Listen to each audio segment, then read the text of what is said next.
জুলাইবিস তুমি কি বিয়ে করবা? খুব মজার আলোচনা না এটা আমাদের কাছে, অনেকের কাছেই। হে জুলাইবিস তুমি কি বিয়ে করবা না?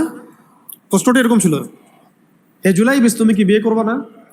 তুমি তো আকাশ থেকে পড়লেন, ইয়া রাসূলুল্লাহ আমাকে কে বিয়ে করবে? আমার না আছে চেহারা সুরত, না আছে আমার বংশমর্যাদা, না অর্থবিত্ত, আমি কিভাবে বিয়ে করবো? কে মেয়ে দিবে আমাকে? কে আমাকে মেয়ে দিবে? তো ওদিন নবী সাল্লাল্লাহু আলাইহি ওয়াসাল্লাম চলে গেলেন, কিছু বললেন না। পরের দিন আবার বললেন, ইয়া জুলাইবিস আলা তাতাজাওয়াজ তুমি কি বিয়ে করবা না? একই উত্তর, ইয়া রাসূলুল্লাহ আপনি গতকালকে এক কথা বললেন, আবার বলতেছেন বিয়ে করবেন, আমাকে কে বিয়ে করবে? তৃতীয় দিন নবী সাল্লাল্লাহু আলাইহি ওয়াসাল্লাম আবার বললেন, আলা তাতাজাওয়াজ ইয়া জুলাইবিস তুমি কি বিয়ে করবে না হে জুলাইবিস? তিনি এবার বলছেন, আপনি কি আমার সাথে রসিকতা করতেছেন? আমাকে কে বিয়ে করবে? তো নবী সাল্লাল্লাহু আলাইহি ওয়াসাল্লাম বললেন যে অমুক আনসারী সাহাবীর বাসায় যাও। অমুক আনসারী সাহাবীর বাসায়, আনসারী সাহাবী কারা? যারা মুহাজির সাহাবীদেরকে আশ্রয় দিয়েছেন। অমুক আনসারী সাহাবীর বাসায় যাও, সেখানে একজন বিবাহযোগ্য নারী আছে, মেয়ে আছে, তাকে গিয়ে বলো যে আমি রাসূল সাল্লাল্লাহু আলাইহি ওয়াসাল্লামের পক্ষ থেকে আমার বিয়ের প্রস্তাব নিয়ে আসছি। তিনি গেলেন, যাওয়ার পরে বললেন যে আমাকে প্রস্তাব সহ পাঠানো হয়েছে। মেয়ের বাবা আর মায়ের রিয়াকশন ছিল অনেকটা সাধারণত যা হয় তেমন আর কি। তুমি বিয়ের প্রস্তাব নিয়ে আসছো, তুমি কি খাওয়াবা মেয়েকে? কোথায় রাখবা? তোমার তো নিজের কোনো থাকার জায়গা নাই। প্রশ্ন কিন্তু যুক্তি কি? আমি মেয়ের তো বাবা, আমিও তো এই প্রশ্নই করবো নাকি? প্রশ্ন করবেন না? আপনার মেয়ে থাকলে এভাবে প্রশ্ন করবেন তো আপনি।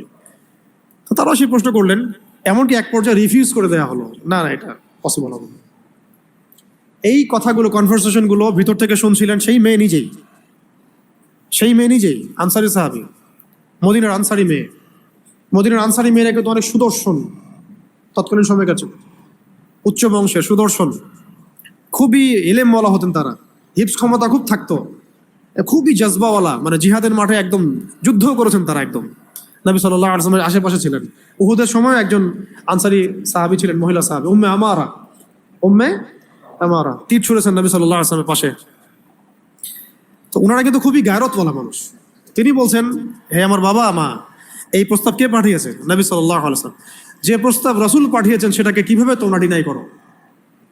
আমি জুলাইবিসকে বিয়ে করবো ইনশাআল্লাহ। কে বলছেন এটা? আপনি পুরা সিস্টেম খুঁজে এরকম একটা আনসারী সাহাবীর মতো মেয়ে আমাকে দিতে পারবেন?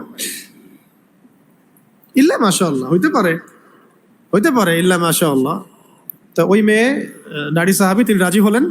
এবার শোনেন, এবার বিয়েও হলো, মাশাআল্লাহ বাসর হলো, এবং সকালবেলা আওয়াজ হচ্ছে, মদিনার চারপাশে এলান হচ্ছে যে হে মুসলিমরা সবাই বের হও, ইহুদিদের সাথে যুদ্ধে আমাদেরকে খায়বারে যেতে হবে।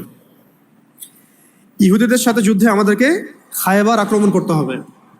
নবী সাল্লাল্লাহু আলাইহি ওয়াসাল্লাম তোমাদেরকে আদেশ করেছেন। এটা কিন্তু হুদাইবিয়া সন্ধির পরের ঘটনা।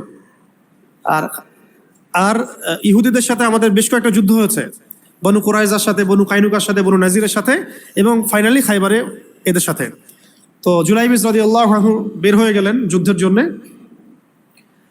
এবং খাইবারে যুদ্ধ হলো, খাইবার অবরোধ করা হলো, এবং খাইবার যুদ্ধের বিশাল হিস্ট্রি আছে, আপনারা পড়ে নিয়েন, লম্বা কথা। খাইবার দুর্গ জয় হয়, এবং এই দুর্গ পুরো জয় করতে, সবগুলো দুর্গ জয় করতে মোট 12 থেকে 16 জন মুসলিম সাহাবী শহীদ হন।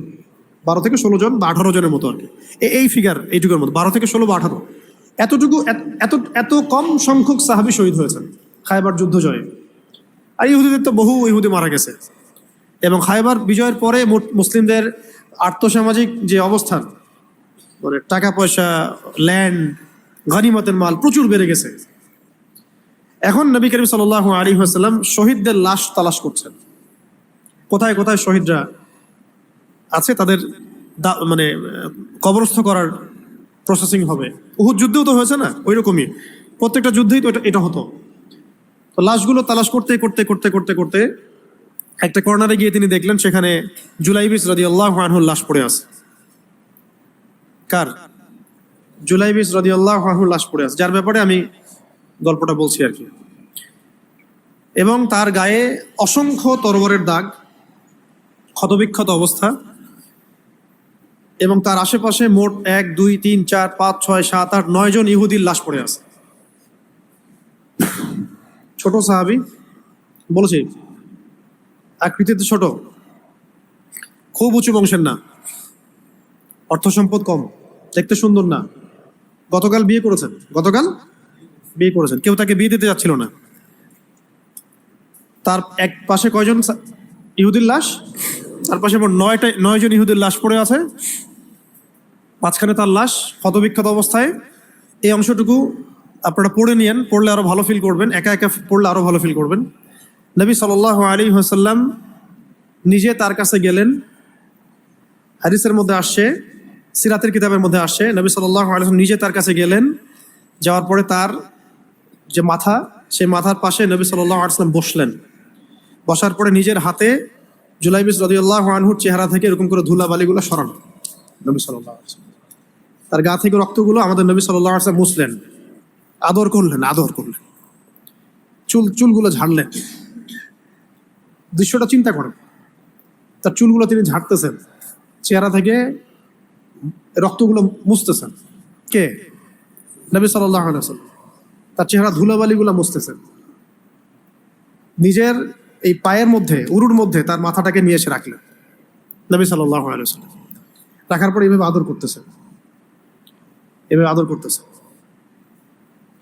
আর এরপর উপরের দিকে তাকালেন, তার জন্য তো দোয়া করলেন, উপরের দিকে তাকালেন, তাকে চোখ নামায় নিলেন।